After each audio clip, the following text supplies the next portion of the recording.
What's up mga kalangga, mga ka-insect? Hello, good morning. I know, good afternoon na pala mga kalangga. So for today's video mga kalangga ay magluluto tayo ng lutuan ko si Insik at si Papa ng isa sa mga favorite nila and also my favorite sa amuang Islam mga kalangga.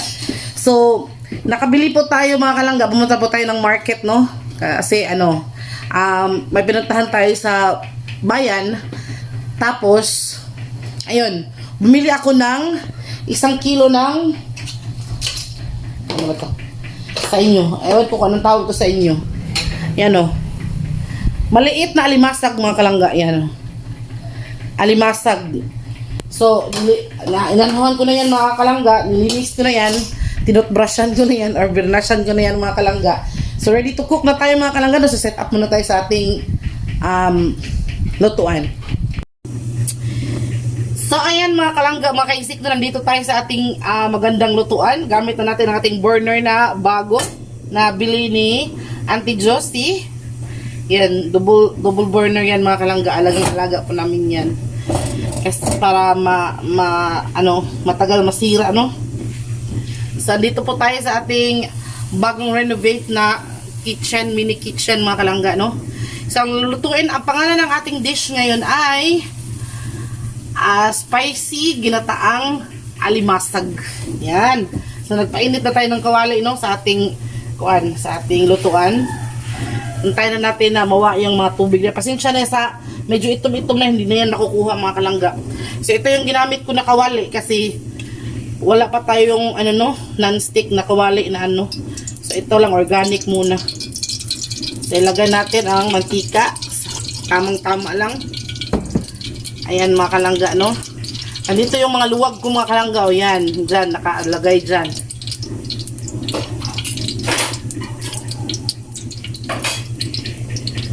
Nag-ready din ako ng ating mga spices. Meron tayong bawang at saka sibuyas. White onion yung gamit ko.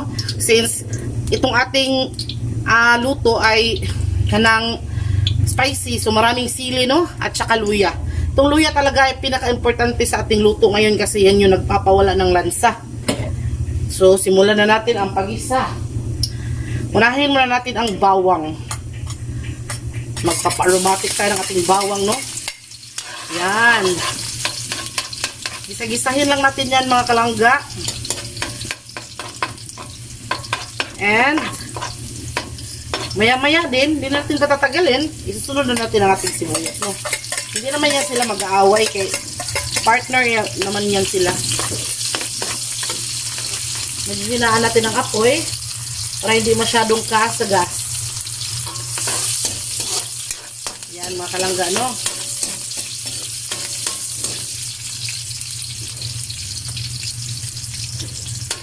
Yan, kapag medyo brown na mga kalangga at medyo nag-aromatic na ang ating bawang, isunod na natin ang ating luya at saka sili. Tungano na. Yan. Ang bango ng kapag yung luya talaga ginigisa, ang bango-bango.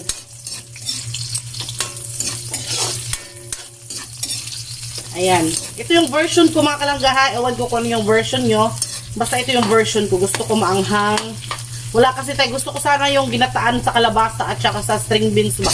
Pero hindi tayo naluto ko na yung kalabasa kagabi. So kapag ganito na yung texture ng ating lamas,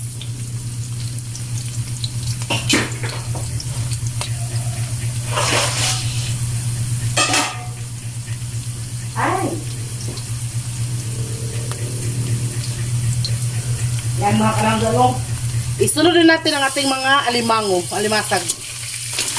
Ayan. Pagbili ko nito mga kalangga ay gumagalaw-galaw pa ito pero ngayon patay na siya kasi nagbiyahe na kami. Yan o. Uy.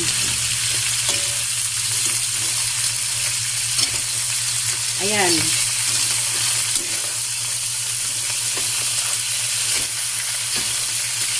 Alimasag daw ito mga kalangga dito.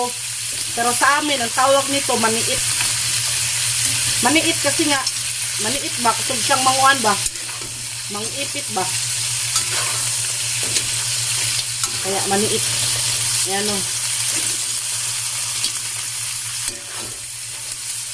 Assistant cook, maghanda ka ng pantakip ng kawali.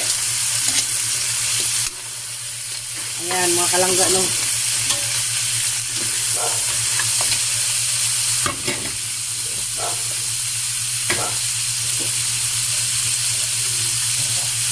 Lagyan natin siya ng asin, mga kalangga. Wow. Ang A small amount of salt. Huwag damihan ha, kay medyo maalat na yung ano, itong ating puan kay galing man yan sa dagat, no?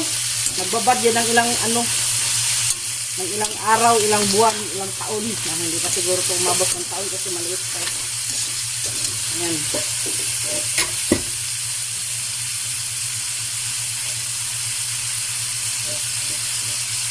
So wala tayong ibang isasahog dyan, mga kalanggaha. Yan lang at yan lang yung ating mga panakot, no? Kaya wala man tayong ibang magamit. Wala tayong bell pepper. So kung ano yung nasa ating ref, kung ano yung nasa ating lagayan ng lamas, yun lang yun, mga kalangga, no? So, ayan.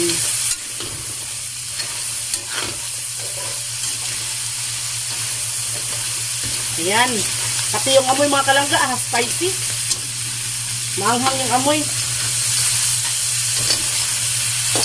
Kapag ganitong luto, mga kalangga, siguruhin nyo na, maganda magtubig na. Siguruhin nyo na, parang takot lagay natin dito. yes. Siguruhin nyo, mga kalangga, kapag ganyang luto, siguruhin nyo na may luya. Kasi yung luya, kasi mga kalangga, yan yung nagpapaalis ng lansa. Takpan muna natin siya, ha? Yan. Oh. Takpan natin siya, mga kalangga, no?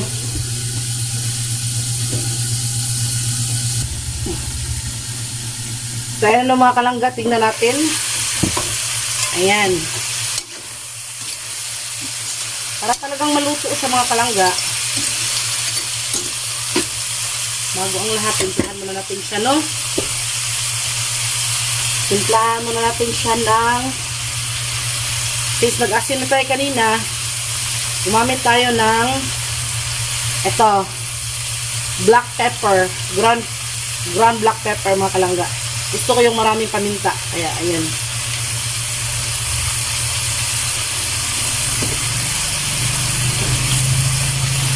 Tapos para mas masarap, lagyan natin ng konting seasoning.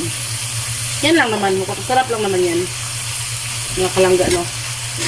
Tapos igisa-gisa. Igisa natin siya ng igisa, mga kalangga. Yan. Pag nahalo na yung talagang yung kanyang lasa sa ano, sa alimasag, ilagay, since wala tayong gata, no, wala tayong fresh gata, mga kalangga. So ito yung gamit natin, no. Yan, gumamit muna tayo ng artificial na gata, mga kalangga. Buusin na natin to. Kasi ano, konti lang naman to yung ano. Nakuhaan ko na kasi ito, mga kalangga. Ginamit ko siya dun sa ano, nagluto ako ng utan ba. Ayan. Artificial na gata lang yun, mga kalangga. So, para talagang maluto itong ating niluluto, mga kalangga, lagyan natin ng konting tubig.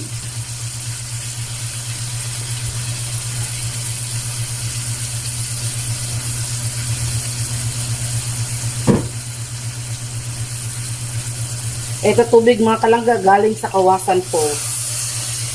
Ayan, no? Kasi papalutuin pa naman natin yan, no?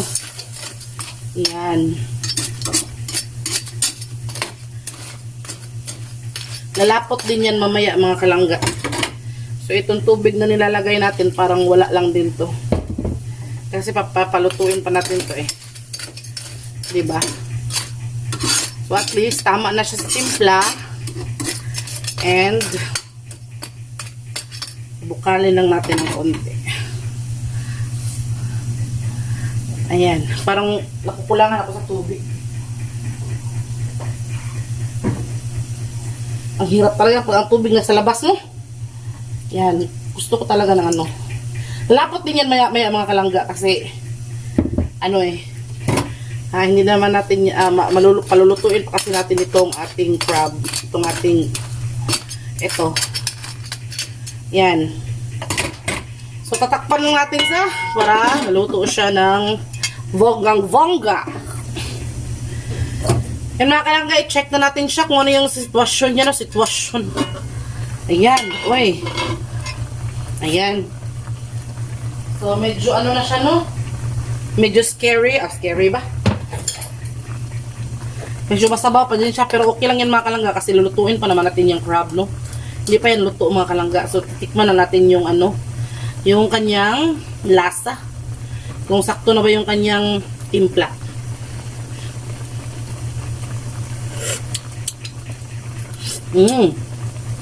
Perfectionist. Perfect na mga kalangga, no? So, since gustong gusto talaga nating mga Pinoy, yung ano ba, spicy. Kaya dagdagan natin ng panigang na sili, no?